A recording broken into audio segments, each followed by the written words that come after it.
যিশু ডাকেন তোমায়, যিশু ডাকেন তোমায়, স্নেহের দুটি হাত বাড়িয়ে বারে বার যিশু ডাকেন তোমায়।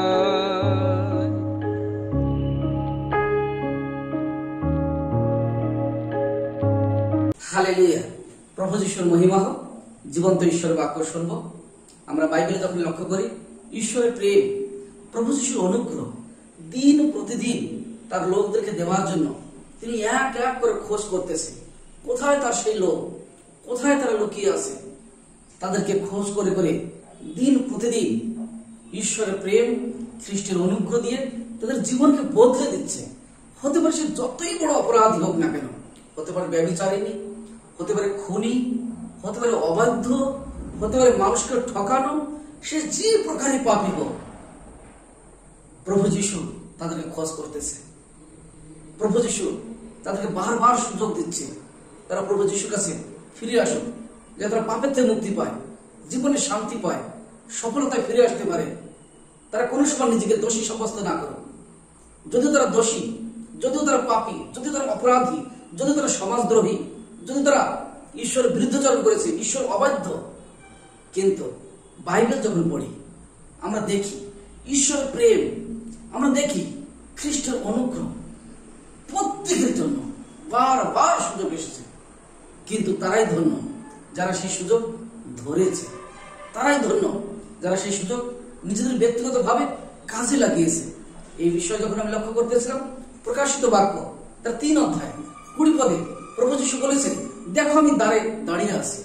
প্রভু যিশু প্রত্যেকটি মানুষের হৃদয় দরজায় দাঁড়িয়ে আছে। সে যে প্রকারের পাপী হোক, সে যে প্রকার অপরাধী হোক, সে যে প্রকার দোষী হোক, প্রভু যিশু প্রত্যেকের হৃদয় দরজায় দাঁড়িয়েছে, খটখট করতেছে, আঘাত করতেছে। কে তার রব শুনবে, কে তার অনুগ্রহ নেবে, কে তার দয়া নেবে, কে তার ভালোবাসা নেবে? প্রভু যিশু খোঁজ করতেছে। মানুষ হয়তো ভাবতে পারে, আমি একজন খুনি, আমি কি ঈশ্বরের প্রেম পাবো? হ্যাঁ, বাইবেল বলে আপনি পাবেন। আমি একজন ব্যভিচারিণী, আমি কি ঈশ্বরের অনুগ্রহ পাবো? হ্যাঁ, আপনি পাবেন। বাইবেল বলে, প্রকাশিত বাক্য 3 অধ্যায় 20 পদে বলেছে, দেখো আমি দ্বারে দাঁড়িয়ে আছি ও আঘাত করতেছি। কেউ যদি আমার রব শুনে, সে যে কেউ হোক, প্রভু যিশুর রব যদি শুনে, তার কাছে যদি ফিরে আসে, তার সমস্ত পাপ তিনি ক্ষমা করবেন, তার সমস্ত অপরাধ তিনি ক্ষমা করবেন, তাকে বুকে জড়িয়ে ধরবেন, তার সমস্ত পাপ ধুয়ে পরিষ্কার করে এক পবিত্রময় জীবন দিবে, অনুগ্রহে পরিপূর্ণ করবে। আমি তাহার কাছে প্রবেশ করব ও তাহার সহিত ভোজন করব এবং সেও আমার সহিত ভোজন করবে। প্রভু যিশু আপনাকে পাপের নজরে দেখেন না। আপনি একজন পাপী মানুষ, আপনি একজন অপরাধী মানুষ, প্রভু যিশু সেই নজরে দেখেন না। প্রভু যিশু আপনার অপবিত্রতা, আপনার পাপময় জীবন সমস্ত ধুয়ে পরিষ্কার করে, তার রক্ত দিয়ে শুদ্ধ করে, পবিত্র করে অনন্ত জীবন, শাশ্বত জীবন ও আপনাকে তার কাছে রাখতে চায়। বাইবেলে কি পুরাতন নিয়ম, কি নতুন নিয়ম, যেখানে আমরা লক্ষ্য করি, আমরা দেখি অবৈধ লোকদেরকে ঈশ্বর কিভাবে তার কাছে টেনে আশীর্বাদ দিয়েছে। আমি লক্ষ্য করতেছিলাম জোনা পুস্তক। ঈশ্বর বললেন, জোনা তুমি নিনবিতে যাও, সেখানে আমার লোকেরা আছে, তারা পাপের মধ্যে জীবন কাটাচ্ছে, তাদেরকে ফিরাতে হবে। যাও তুমি নিনবী শহরে। জোনা বলল, হ্যাঁ ঈশ্বর, আমি যাচ্ছি। আর জোনা নিনবিতে না গিয়ে তিনি তরশিশে চলে গেলেন। অবাধ্যময় জীবন, বাধ্য নাই। ঈশ্বর জোনাকে কত ভালোবাসত, তাকে বললেন, যাও জোনা, নিনবিতে গিয়ে সুসমাচার প্রচার করো। সমস্ত লোক মন পরিবর্তন করে, কারণ মন পরিবর্তন না করলে তাদের পাপ এত বেড়ে গেছে, আমি ওই দেশ ধ্বংস করতে যাচ্ছি, তুমি যাও। কিন্তু জোনা যাচ্ছি বলে স্বয়ং ঈশ্বরের সঙ্গে মিথ্যা কথা বলে সে তরশিশে চলে যাচ্ছে। ইতিমধ্যে বহুত বড় ঝড়, বহুত বড় ঝড়ে জাহাজ টলমল করতেছে। সেরকম পরিস্থিতিতে কি করবে? সকল কিছু সিদ্ধান্তে অবশেষে সকলে সিদ্ধান্ত নিল এবং জোনা নিজে বলল, আমাকে সমুদ্রে ফেলে দাও। জোনা জেনে গেছে আমি ঈশ্বর অবাধ্য হয়েছি, আমি মৃত্যুর যোগ্য, আমি বেঁচে থাকার যোগ্য না। যিনি আকাশ পৃথিবী সৃষ্টি সৃষ্টিকর্তা, যিনি সর্বশক্তিমান ঈশ্বর, যিনি আমাকে ভালোবাসেন, তার কথা আমি অবাধ্য হয়েছি। আমি কোন মুখ নিয়ে তার কাছে যাব? আমি কোন মুখ নিয়ে তাকে ডাকবো? কিভাবে তার দয়া ভিক্ষা চাইব? আমি এই সমস্ত কোনো কিছু যোগ্য নই। অতএব জাহাজে থাকা লোকদেরকে বললেন, আমাকে ধরে সমুদ্রে ফেলে দাও, আমি আর বেঁচে থাকার যোগ্য নই। সকলে জোনাকে ধরে সমুদ্রে ফেলে দিলেন। জোনা জানতো আমি মরে যাব, আমি আর বাঁচব না, আমি অগাধ জলে মৃত্যুবরণ করে এই দলের মধ্যে থাকা জীব জন্তু আহার হয়ে যাব, এইখানে আমার জীবন শেষ। কিন্তু না, জোনা যদিও অবাধ্য হয়েছে, যদিও জোনা ঈশ্বর অবাধ্য হয়েছে, তবু ঈশ্বরের অনুগ্রহ জোনার পিছনে পিছনে পিছনে ছুটছে। ঈশ্বর জোনাকে ভালোবেসে, জোনাকে অনুগ্রহ করে তাকে বাঁচাবার জন্য অনুগ্রহ স্বরূপ এক তিমি মাছকে জোনার কাছে পাঠিয়ে দিয়েছে। তিমি মাছ জোনাকে আহার করলেন। আর ঠিক সময় নিনবী শহরের চরে, সমুদ্র চরে জোনাকে সেখানে বমি করে দিলেন মাছ। জোনা ভেবেছিল আমি সমুদ্রে মারা যাব, ডুবে শেষ হয়ে যাব। কিন্তু জোনার ভাবনা আলাদা, ঈশ্বর পরিকল্পনা আলাদা। ঈশ্বর জোনার দোষ না ধরে, ঈশ্বর জোনার পাপ বিচার না করে, তার অনুগ্রহ তার সন্তান জোনার উপরে রাখবার জন্য অনুগ্রহ স্বরূপ এক মাছকে পাঠিয়ে দিলেন। আর সেই মাছের মধ্য দিয়ে জোনা নিনবী শহরে গেলেন এবং সেইখানে ঈশ্বরের সুসমাচার প্রচার করলেন। আমরা জোনার জীবনে কি শিখি? জোনা অবাধ্য ছিল। আজকে দেখেন এই পৃথিবীতে, এই ধরাধামে কত মানুষ অবাধ্য। জোনা ঈশ্বরের কথা শুনে অবাধ্য হয়েছিল। হয়তো আজকে আপনি মা বাবার কথায় অবাধ্য, হয়তো আপনি স্বামীর কথায় অবাধ্য, হয়তো আপনি স্ত্রীর কথায় অবাধ্য, হয়তো আপনি যেখানে কর্ম করেন আপনার বসের অবাধ্য, আপনার স্টাফদের অবাধ্য। কত বড় অবাধ্য হন! বা কোন সুসমাচার প্রচারক আপনাকে বলেছে বাইবেল পড়েন, আপনি বাইবেল পড়েন না, অবাধ্য। প্রার্থনা করেন সমস্যা সমাধান হবে, আপনি সেখানে অবাধ্য। অবাধ্য। কিন্তু আপনি মনে রাখবেন, পবিত্র আত্মা আপনার পিছনে পিছনে ছুটছে, ঘুরছে, খোঁজ করছে কখন আপনাকে ধরব, কখন আপনাকে অনুগ্রহ দিব। যখন সুযোগ পান সুযোগটি কাজে লাগিয়ে নেন। জোনার জীবনে সুযোগ এসেছিল যখন তিমি মাছ তাকে সমুদ্র চরে বমি করে দিয়েছে। জোনার অবাধ্য হয়নি, জোনা বাধ্য হয়ে নিনবী শহরে গিয়ে ঈশ্বরের বাক্য প্রচার করেছে। আজকে হয়তো জীবনে এত বড় অবাধ্য আপনি হয়েছে, কত পাস্টারের কথা অবাধ্য হয়েছে, কত মানুষ বুঝিয়েছে আপনি অবাধ্য হয়েছে। কিন্তু আমি বলবো এখনো সময় আছে। যদি আপনি বাইবেল পড়েন, প্রার্থনা করেন, ঈশ্বরের শরণাগত হন, তো আপনি দ্বিতীয়বার তার অনুগ্রহে পরিপূর্ণ হবেন, এক সফলতা জীবন পাবেন। যেখানে ঈশ্বর চিন্তা করেছে আপনাকে পাঠাবে, সেইখানে আপনি পৌঁছবেন, আপনার লক্ষ্যে পৌঁছতে পারবেন। কারণ ঈশ্বরের বাক্য বলে অনুগ্রহ খুঁজতে থাকে, তার জীবনের শেষ দিন পর্যন্ত ঈশ্বর খুঁজতে থাকে। হয়তো যে অনুগ্রহ আজকে পাবে, অবাধ্য হয়ে গেছে, পান নাই, কিন্তু ঈশ্বর বারবারে আপনার কাছে সুযোগ দেন যে তার কথায় যখনই বাধ্য হবে অনুগ্রহ আপনাকে ধরবে। বাইবেল এই প্রকার দেখি যাত্রা পুস্তকে, যখন মোশে যুবক হলেন, যুবক অবস্থায় তার স্বজাতি এক ভাই আর বেজাতি এক ভাই, আর সেইখানে আমরা দেখি এক বেজাতিকে মোশে খুন করেছিল। খুন করার কারণে মিশর দেশের মোশে থাকতে পারেনি ভয়তে, মোশে সেক্ষেত্রে পলায়ন করে। মোশে পলায়ন করেছে, কিন্তু ঈশ্বর অনুগ্রহ মোশে খোঁজ করা শুরু করেছে। মোশে মরুভূমির মধ্যে 40 বছর লুকিয়েছিল ফরৌন রাজার ভয়তে, কিন্তু ঈশ্বরের অনুগ্রহ 40 বছর পরে গিয়ে মোশেকে ধরেছে। মোশেকে ধরে অভিষেক দিয়েছে যেন মোশে আবার সেই মিশর দেশে ফিরে আসে। আমরা মোশের জীবন যদি লক্ষ্য করি, সে একজন খুনি ছিল, একজন অপরাধী ছিল, আইনকে নিজের হাতে নিয়েছিল, যা তার নেওয়া উচিত ছিল না। ঈশ্বর বলতে পারত মোশেকে, তুমি এত বড় ভুল করেছো, আমার অনুগ্রহ পাবে না, আমার দয়া পাবে না, আমার প্রেম পাবে না। কিন্তু না, ঈশ্বর তার অনুগ্রহ মোশের পিছনে পিছনে নিয়ে গেছে। মোশে ভেড়া চড়াচ্ছিল, ইতিমধ্যে ঈশ্বর তাকে দর্শন দিলেন। তিনি দেখতেছেন ঝোপ জ্বলতেছে অথচ পুড়তেছে না। যখন মসি সে ঝোপের কাছে যাচ্ছে, ঈশ্বর বলেন, মসি তোমার পায়ে জুতো আছে, এই পবিত্র জায়গায় আসতে গেলে তুমি জুতো খোলো। মসি জুতো খুললেন। ঈশ্বর মসির সঙ্গে কথা বললেন। শুধু কথা বললেন তাই নয়, তাকে সহযোগিতা করার জন্য তার বড় ভাইকে আনা করাবে এবং মসিকে সাহসের সঙ্গে বলবানের সঙ্গে মিশর দেশে ফরৌনের কাছে পাঠালেন। মসি কি প্রকার লোক ছিল? খুনি।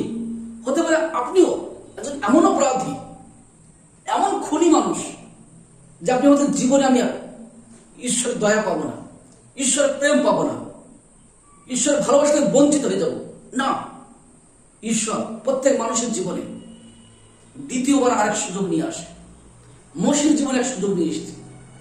সেই সুযোগে মসি তার ভাই, তার বোন, তার মা, তার স্বজাতি সকলকে বাঁচাতে পেরেছিল।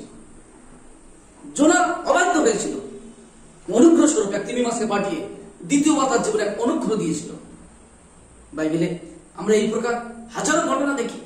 প্রভু যীশু খ্রিস্ট এক সফরে যাত্রা করতেছিল, আর যাত্রা করার সময় হঠাৎ দেখে এক গাছের উপরে সক্ষয় নামে এক ব্যক্তি সে যিশুকে দেখবার জন্য অপেক্ষা করতেছে।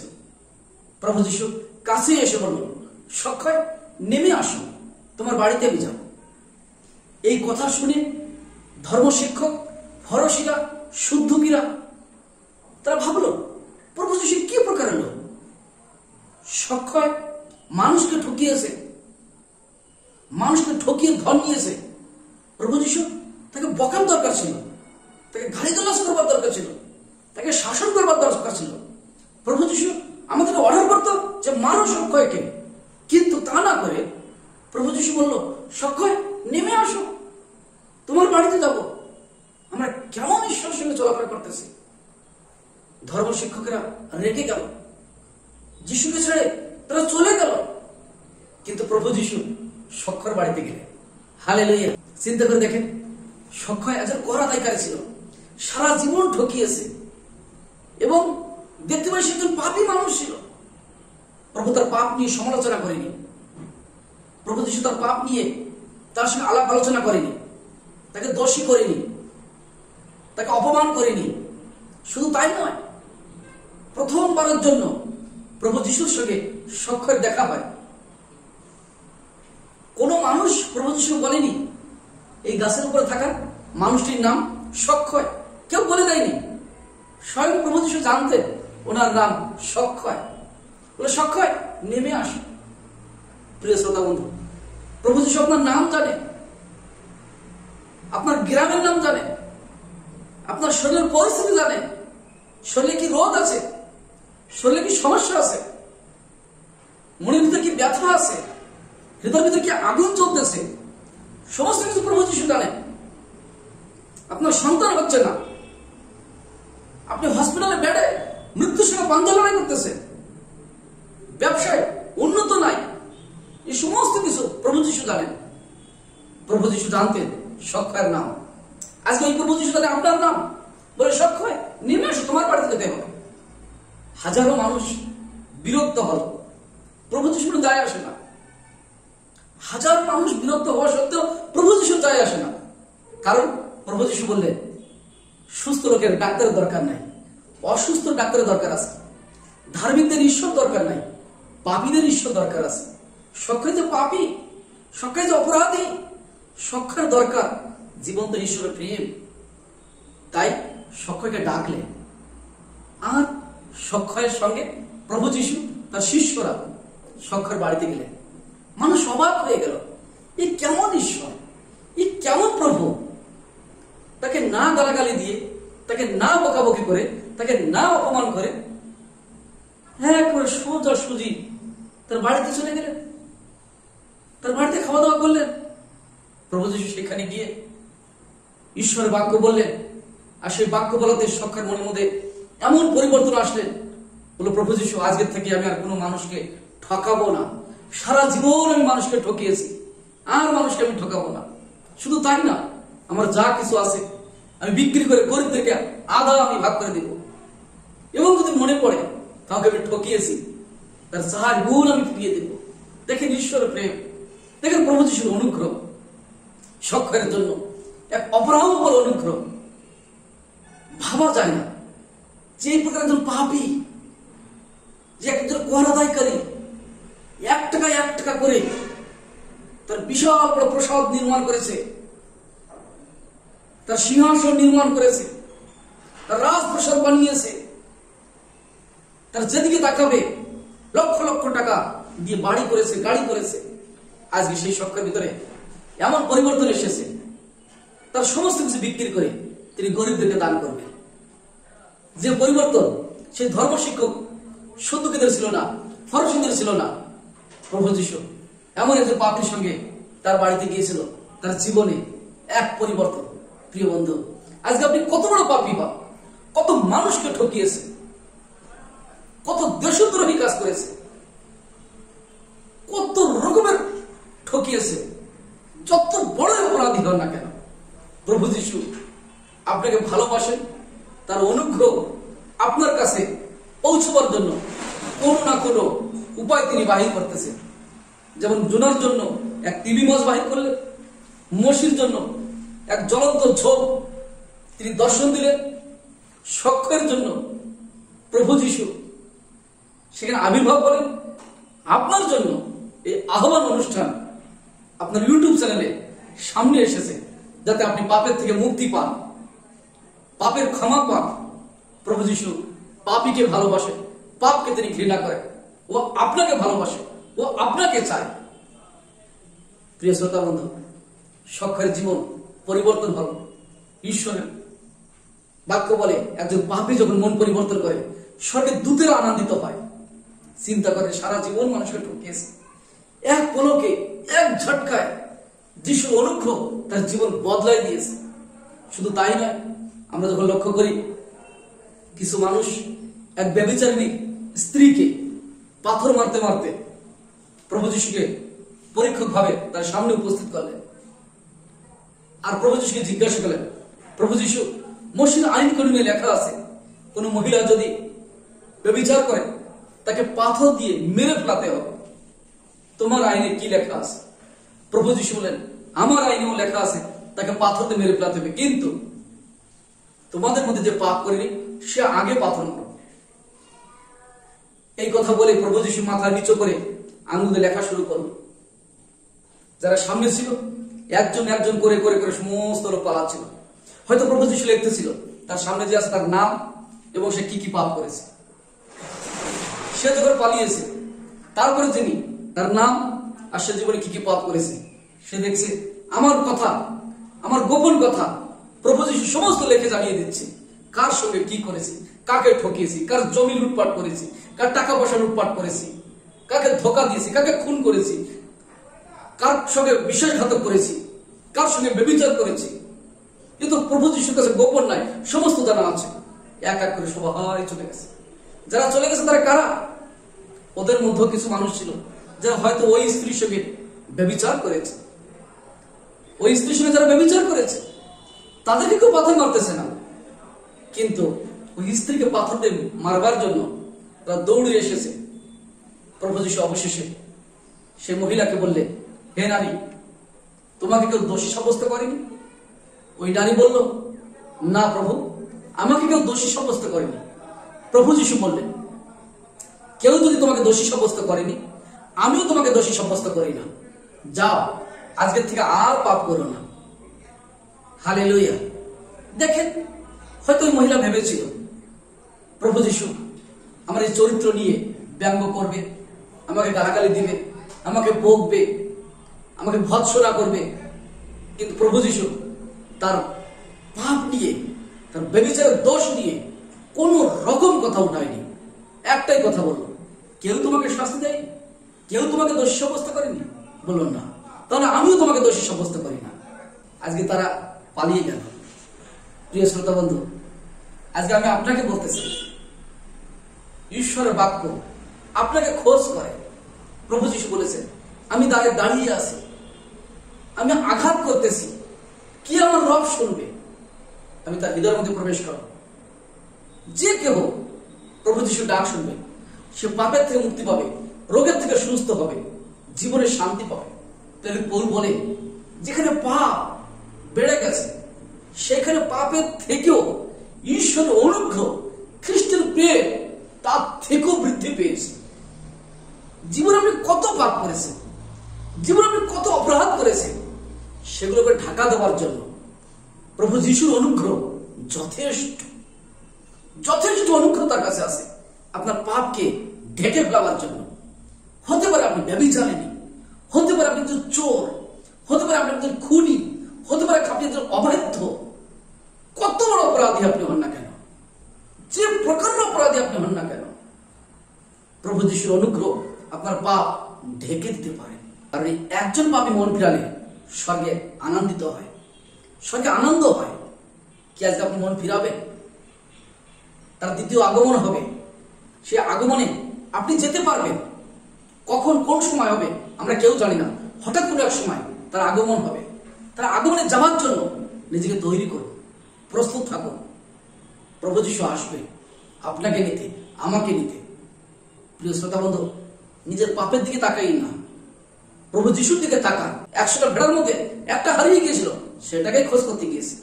হয়তো আজকে আপনি সেই একটা ভেড়ার মতনই হারিয়ে গেছে, হসপিটাল বেডে পড়ে আছে, হয়তো জেলের মধ্যে বন্দী হয়ে আছে, হয়তো আপনি ব্যবসায় লস হওয়ার কারণে সমস্ত বন্ধ করে নিরাশা হতাশা ঘরে বসে আছেন, হয়তো সন্তান নাই বলে প্রতিদিন আপনার স্বামী পরিজনরা আপনাকে নির্যাতন করে, হয়তো রোগ আপনাকে এত যন্ত্রণা দিচ্ছে সহ্য করতে পারতেছেন না, অভাব এত কষ্ট দিচ্ছে, অপমান আর সহ্য করতে পারতেছেন না। যে কোনো সমস্যা হোক, প্রভু যিশু আপনাকে ডাকে, তার অনুগ্রহ আপনার পিছনে পিছনে ছুটছে। কখন আপনি ফিরে আসবেন, কখন আপনি সাড়া দেবেন, সে আপনাকে ডাকতেছে।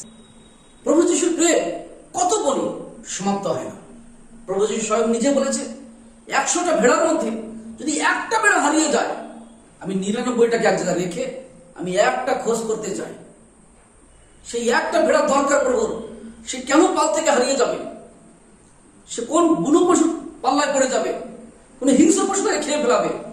প্রভু যিশু বলছে, একটা ভেড়া যত সময় আমি না পাই তত সময় আমি খোঁজ করতেই থাকি। প্রিয় শ্রোতা বন্ধু, আজকে হয়তো আপনি সেই একটা ভেড়ার মতন হারিয়ে গেছেন, দলের থেকে আপনি বাহির হয়ে গেছেন, ঈশ্বর রাজ্য থেকে আপনি আলাদা হয়ে গেছেন, খ্রিস্টের অনুগ্রহ থেকে আপনি অনেক দূরে চলে গেছেন, ঈশ্বরের প্রেমের থেকে আপনি বঞ্চিত হয়ে গেছেন। প্রভু যিশু আপনাকে খোঁজে, প্রভু যিশু আপনাকে ডাকে, প্রভু যিশু আপনাকে কাছে পেতে চায়। সর্বশক্তিমান ঈশ্বর তার রাজ্য তার প্রিয় পুত্র প্রভু যীশু খ্রিস্টকে দান করে দিয়েছে। সেই রাজ্যের রাজা হবেন প্রভু যীশু খ্রিস্ট, আর সেই রাজ্যের নাগরিক হবেন আপনি, আমি, সকলে মিলে। আমাদেরকে ন্যায়ভাবে রাখবেন, আমরা অভাবে থাকবো না, নির্বুদ্ধিতে থাকবো না, কোনো ঠকবাজির পাল্লায় পড়বো না, কেউ আমাদের উপরে জুলুম করতে পারবে না। আজকে প্রভু যীশু আপনাকে ডাকেন, আপনি তার ডাকে সাড়া দেন। তিনি বলেছে, একটা ভেড়া যত সময় আমি না পাই তত সময় খোঁজ করি, আর যখন সেটা আমি পাই সকলকে নিয়ে আমি আনন্দ করি। প্রভু যীশুর বাক্য বলে, যিশাই পুস্তক তার 1 অধ্যায় 18 পদ, সদাপ্রভু কহিতেছেন, আসো আমরা উত্তর প্রত্যুত্তর করি। তোমাদের পাপ সকল সিন্দুরবর্ণ হইল হিমের ন্যায় শুক্লবর্ণ হইবে, লাক্ষার ন্যায় রাঙ্গা হইল মেষ রবের ন্যায় হইবে। হালেলুয়া! এ তো ঈশ্বরের বাক্য বলে। কত বড় অপরাধী হন, কত বড় পাপী আপনি হন, সক্ষর থেকেও যদি বড় পাপী হন, মশের থেকেও যদি বড় পাপী হন, জোনার থেকেও যদি বড় পাপী হন, তবু প্রভু যীশুর অনুগ্রহ আপনার জন্য যথেষ্ট। আপনার পাপকে ঢাকা দেওয়ার জন্য খ্রিস্টের অনুগ্রহ যথেষ্ট। হালেলুয়া! দেখেন কত সুন্দর প্রেম এর বাক্য বলছে, আসো আমরা উত্তর প্রত্যুত্তর করি। তুমি কি পাপ করেছ, আর আমি কি অনুগ্রহ তোমাকে দিতে চাইছি, আসো আলোচনা করি।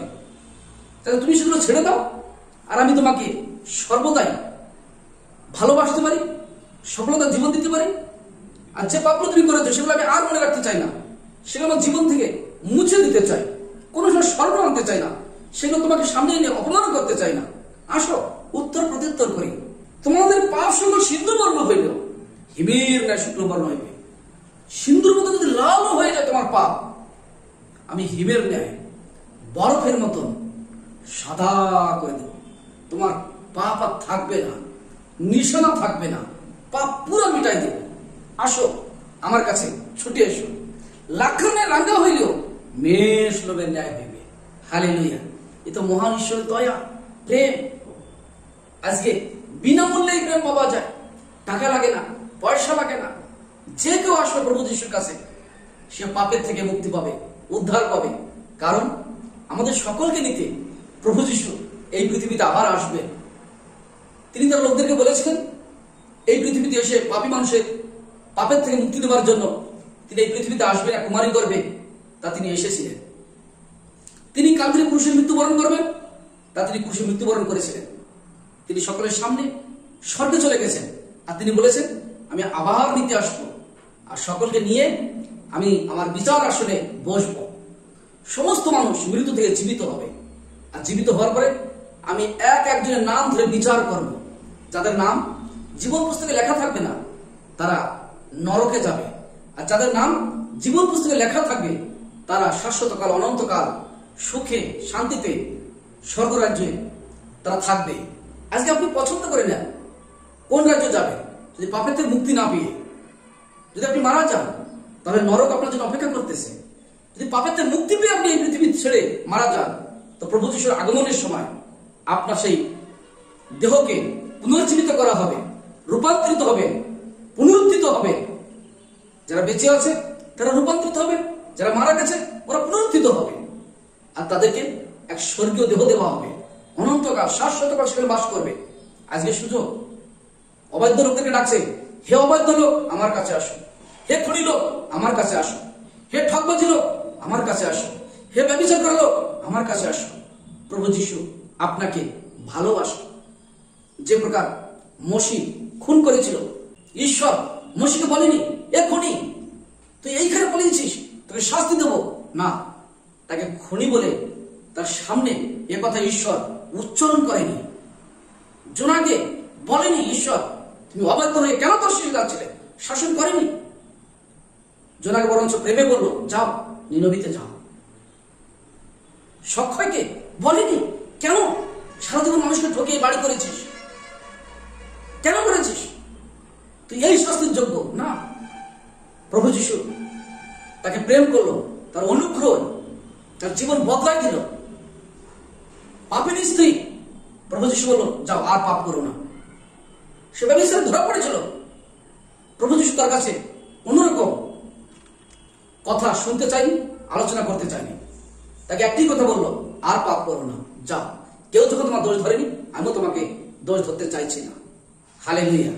মহান ঈশ্বর গৌরব। আজকে আপনি কোন প্রকার লোক? প্রভু যিশু আপনাকে ডাকে। যদি অবৈধ হন তবুও প্রভু যিশু ডাকে, খুনি হন প্রভু যিশু ডাকে, চোর হন, মাতাল হন, নেশাখোর হন, প্রভু যিশু আপনাকে ডাকে। বলছে, হে পরিশ্রান্ত ভারাক্রান্ত লোক সকল আমার নিকটে আসো, আমি তোমাদের বিশ্রাম দিব। কত ক্লান্ত, কত পরিশ্রান্ত, আমার কাছে আসো, আমি তোমাকে বিশ্রাম দেব। যখন আমার কাছে আসবে, আমি তোমার সমস্ত পাপ ক্ষমা করে, সমস্ত মুছে দিয়ে, বরফের না সবেত করে তোমাকে ঈশ্বর সন্তান হওয়ার অধিকার দেব। আসো আমার কাছে, ছুটে আসো। কি আপনি ছুটে আসতে চান? যদি আপনি ছুটে আসতে চান, তো আসেন আমার সঙ্গে প্রার্থনা করুন। সর্বশক্তিমান ঈশ্বর করুণাময় প্রভু যিশু, ধন্যবাদ দেই এই পবিত্র বাক্য দেওয়ার জন্য। এই পবিত্র বাক্য দিয়ে তুমি আমাকে সান্ত্বনা দিয়েছো, তার জন্য ধন্যবাদ দিই। আমি একজন অপরাধী প্রভু, তোমার বিরুদ্ধে আমি কত পাপ করেছি। সিগারেট খেয়েছি, বিড়ি খেয়েছি, মাতাল হয়েছি, নেশা করেছি। তুমি আমার ক্ষমা করো। কত মানুষকে ঠকিয়েছি, ক্ষমা করো প্রভু যিশু। আজকে এই বাক্য যারা শুনতেছে, হতে পারে সে ঠকবাজি, হতে পারে সে নেশাখোর, হতে পারে সে জুয়াখোর, হতে পারে সে মাতাল। প্রভু যিশু, তুমি তাকে ভালোবাসো। সে জানতে পারে পবিত্রতা তার মধ্যে অলৌকিক কার্যক্রম, যেমন মসির মধ্যে কাজ করেছে। মসির তো খুনি হওয়া সত্ত্বেও তোমার সেবা কাজে ব্যবহার করেছে। যিনি একজন অবাধ্য হওয়া সত্ত্বেও তাকে তোমার সেবার কাজে ব্যবহার করেছে, সকালে একজন ঠকবাজি হওয়া সত্ত্বেও তাকে তার বাড়িতে তুমি গিয়েছিলে। আজকে যারা এই বাক্য শুনতেছে, ও যে প্রকার পাপী হোক, যে প্রকার অপরাধী হোক, তোমার কাছে ওকে ডেকে নিয়ে আসো, তোমার অনুগ্রহ দিয়ে ওকে ঢেকে দাও, ওর সমস্ত পাপ ঢেকে দাও, ওর সমস্ত অপরাধ ঢেকে দাও, যত সন্তানের মা হয়, ব্যবসায় লাভবান দেখে, পরিবারে শান্তি পায়, সকল কিছু ভুলে তোমার সঙ্গে সম্পর্ক রাখে। যেমন কোনো পিতার সন্তান যদি গাছের ডালে ঝুলে আছে, বাবা বাঁচাও, চিৎকার করছে, বাবার কাছে যতই কাজ থাকো, বাবা সমস্ত কাজ ফেলে সন্তানকে বাঁচাতে চায়। আমি জানি প্রভু যিশু, আজকে যারা বিপদের ডালে ঝুলে আছে, বিপদে ডালে মৃত্যুর সঙ্গে লড়াই করছে, ডাল ভেঙে গেলে পড়ে যাবে এমন ভাবে ঝুলে আছে, তুমি তাদেরকে বাঁচাবার জন্য এই আহ্বান অনুষ্ঠান মধ্য দিয়ে তাদেরকে সতর্ক বার্তা দিয়েছো, যেন তারা ফিরে আসে তোমার কাছে, তোমার প্রেমের পরশ পায়, তোমার অনুগ্রহ পায়, তার জীবনে শান্তি পায়। যতজনই বাক্য শুনতেছে, প্রভু যিশু তোমার নাম নিয়ে আমি আশীর্বাদ দিচ্ছি, বন্ধানারী সন্তান জন্ম দেয়, চোর আর চুরি না করো, পরিশ্রম করো, ব্যভিচার না করো, বিবাহ করো, ঠকবাজের না ঠকা, ন্যায়ভাবে সৎভাবে কাজ করা শিখো। প্রিয় প্রভু যিশু, খুনি দেশদ্রোহী তারা খুন না করো, তারা তোমার প্রেম পেয়ে মানুষের সেবা করো, অবাধ্য নয় এক বাধ্যময় জীবন করো। প্রিয় প্রভু যিশু, তারা এই বাক্য শুনেছে, ওদের প্রত্যেকে তুমি আশীর্বাদ করো, মহিমা তুমি পাও। এই প্রার্থনা প্রভু যিশু তোমার নামে চাইলাম, আমেন আমেন। তাই আপনার কাছে এই সুসমাচার আহ্বান অনুষ্ঠানের মধ্যে দিয়ে পৌঁছিয়ে দিলাম, গ্রহণ করুন, খ্রিস্টের অনুগ্রহে পরিপূর্ণ হন, ঈশ্বর আপনাকে আশীর্বাদ করুন। বাক্য যদি ভালো লেগে থাকে লাইক করুন, সাবস্ক্রাইব করুন, শেয়ার করুন। প্রভু যিশু আপনাকে মঙ্গল করুন। সবাই ভালো থাকুন, সবাই সুস্থ থাকুন, সকলকে জয় যিশু। প্রিয় শ্রোতা বন্ধু, ঈশ্বর প্রেম, খ্রিস্টের অনুগ্রহ আমি আপনাকে মুখে যত বলি বুঝাইয়ে বর্ণনা করে শেষ করতে পারি না। মনে করেন তো, আপনি যদি কোনো গাছে উঠে গেছে আর সেই গাছের উঠে কোনো ডাল ধরে হঠাৎ পড়ে যাচ্ছে, ডাল ঝুলে গেছে, আপনি বড় বিপদের সম্মুখে আছেন, চিৎকার করছেন, বাবা বাঁচাও। আপনার বাবা হয়তো কোনো অফিসে কাজ করতেছিল বা ঘরে কোনো কিছু কাজ করতেছিল, কোনো এমার্জেন্সি ফাইল ঘাটাঘাটি করতেছিল, কোনো কাগজ পাচ্ছিল না, কি আপনার বাবা বলবে, বেটা দাঁড়াও আসতেছি, কাগজগুলো ঠিকঠাক করে আসি, এরকম বলবে? যখন আপনার বাবা দেখবে আমার সন্তান একটা ডালে ঝুলে গেছে, ডাল ভেঙে গেলে পড়ে মারা যাবে, হাত ভাঙবে, পা ভাঙবে, কি বাবা সেই মূল্যবান কাগজগুলো ঠিকঠাক করবে না আপনার কাছে ছুটে আসবে? বা কোনো অফিসে কোনো বসের আন্ডারে কাজ করতেছিল, সামনে বস বসে আছে, সেই সময় আপনার চিৎকার শুনেছে, হঠাৎ নজর গেল আপনার দিকে, কি বসের অনুমতি নেবে যে আমার ছেলে দেখো ডালে ঝুলে যাচ্ছে, পড়ে হাত ভাঙতে পারে, আমি যাব না? শীঘ্রই দৌড় দেবে। যদি আপনার বাবা একজন পাপী মানুষ হয়েও আপনার প্রতি এই প্রকার ভালোবাসা দেখাতে পারে, তাহলে প্রভু যিশু দয়ালু প্রেমময় ঈশ্বর, সে আরো কতটা অধিক আপনার প্রতি প্রেম করবে, দয়া করবে, বাঁচাবে। কারণ সকলে যখন প্রভু যিশুকে ব্যঙ্গ করে ক্রুশে দাও ক্রুশে দাও বলে চিৎকার করতেছিল, সেই প্রকার সময় ক্রুশের উপরে তিনি বললেন, হে পিতা, ইহারা কি করতেছে এরা জানে না, ইহাদিকে ক্ষমা করো। আজকে ওই ক্ষমা আপনার জন্য। ও দেখে কোন মেয়ে বিপদের মধ্যে ঝুলিয়ে আছে, কোন সন্তান বিপদের মধ্যে ঝুলিয়ে আছে, ও সে বেটাকে বাঁচাতে চায়, বেটিকে বাঁচাতে চায়। আমরা সবাই ঈশ্বরের সন্তান।